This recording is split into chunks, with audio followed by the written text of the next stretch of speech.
Hey guys, it's Shane Phillip coming to you out of my home in Winnipeg, Manitoba, Canada. The other day I was just on Facebook looking around and all that, and I saw that BJ Dalla and Kimberly Tilly were doing a special hangout with Ashley Needles. Is so and from the hang, I started watching the hangout and all that kind of stuff, and they started talking about, you need to share your story and help others, and then, maybe someone else is going through what you've gone through and all that, and maybe you can help them out that way. That is what I took away from what I did when I hung out with Ashley and all that. I just haven't really wanted to or felt comfortable coming out with all the stuff that has happened to me in my life, but I'm willing now and I just need to do it. So, I was born May 1st, 1985. My mom was an alcoholic and addicted to crack, so I was you know, it was really tough and all that. I've had to fight for my life pretty much my whole life, kind of thing.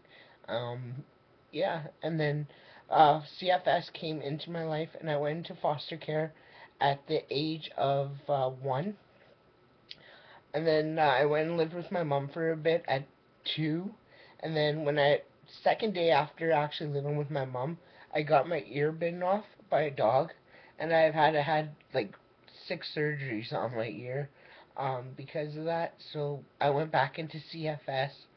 Um, I lived with a family, a foster family, and um, it was living hell. It really was. I've been beaten. I've been sexually molested. Yeah, you name it, I've done it. When I was younger, I was the smallest child and all that.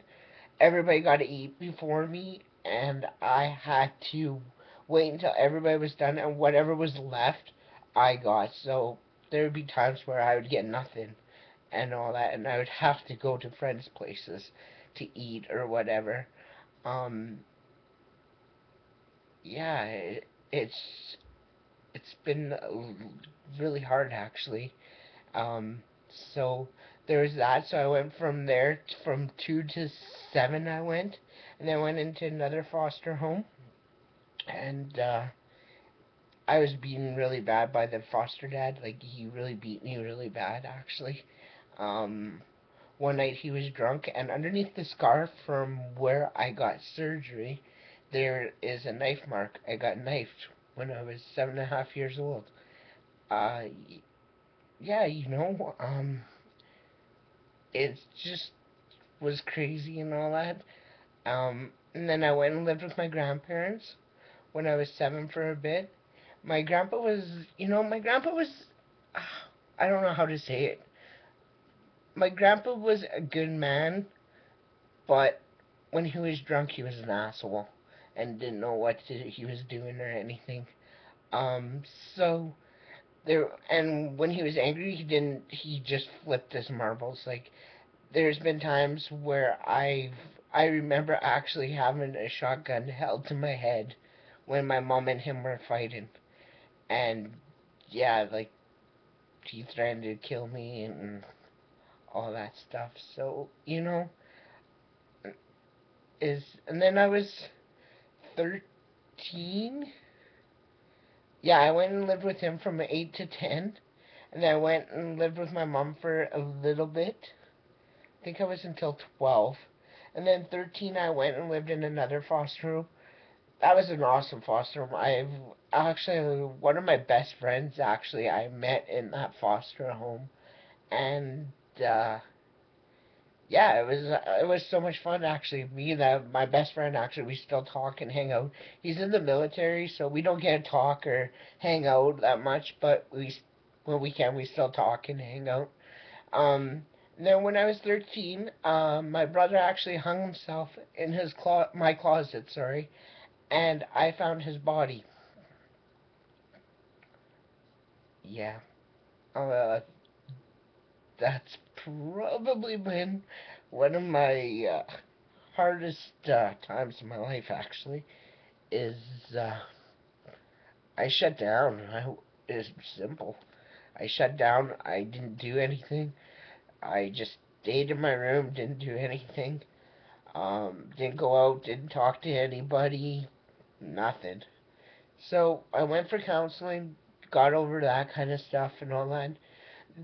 And then when I was 15, I got diagnosed with cancer when I was 15. I kicked that in the ass, of course. And then when I was 16, my other brother actually died in a car accident. And once again, my life was just, gone, shattered, and everything. I actually tried to kill myself, actually. If you look underneath my tattoo on my arm there, you'll actually see knife marks. Did I actually try and kill myself? No. I was just crying out for help. I was, yeah, I was just trying to cry out for help. Um, and then, as you know, I met at 17. I met Jen Bootsman, and we didn't really. We talked a bit when we chilled and all that, and hung out a bit. But after a bit, we just lost touch. We didn't. She didn't really like me. I was kind of an asshole in high school, actually.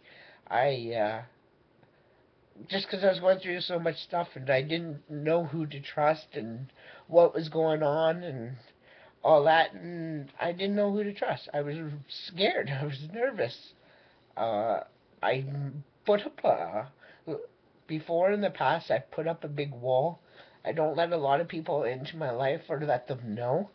That's one thing that I am trying to change is that, and then then from 18, I went and moved out on my own. I lived in Calgary. I've lived in Vancouver. Uh, Two great cities, love them. And then I came back home.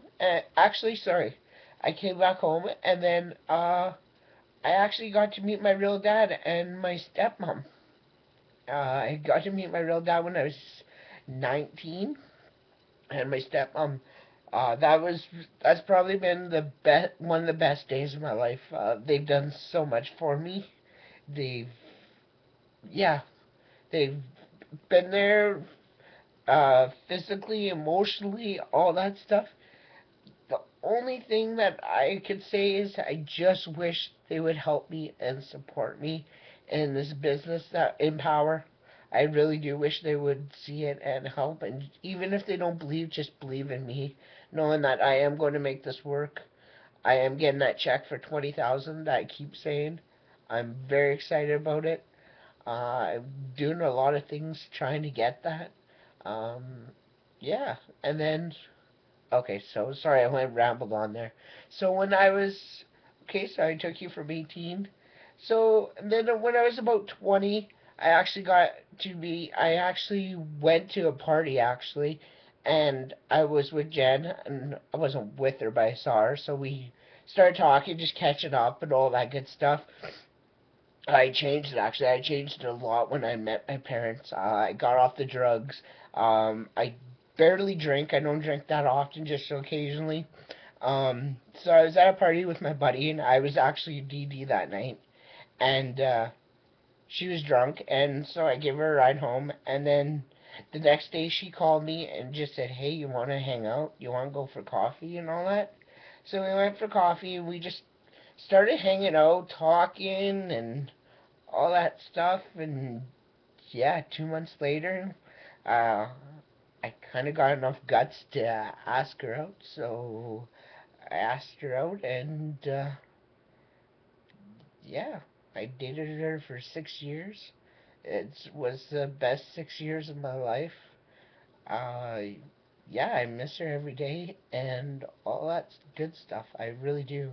I just miss the tiniest little things, like I told Ashley this actually when we hung out. I just miss going for drives. Actually, just simple little tiny things. Is just go for drives. I'll never forget it actually. One of my favorite memories actually with Jen is that we were in New York City actually, and we were driving around, and we were trying to get to, I can't remember where we were trying to get, but we got lost. We drove around for hours and hours just trying to find our way, and we weren't mad, we didn't or anything. We just kept looking at each other, and we were holding hands, and yeah, that was probably one of my favorite memories with her. Is what I'm trying to say is, don't take for granted the little things. The little things are absolutely amazing. Just sit back and relax. And the reason why I'm telling you about my story and all that is because I don't want sympathy. I absolutely don't. Whatever, everything that happens for in the past happens for a reason, and it makes you a stronger person. So what I'm trying to get at is, I've been a fighter all my life. I'm not giving up. Don't worry. I will keep fighting. I'll keep going. I'm not giving up. I'm just going to keep going, and I'm going to kick this thing in the ass. Is what I'm trying to say, actually. Is, oh, I guess I've been going for a little bit.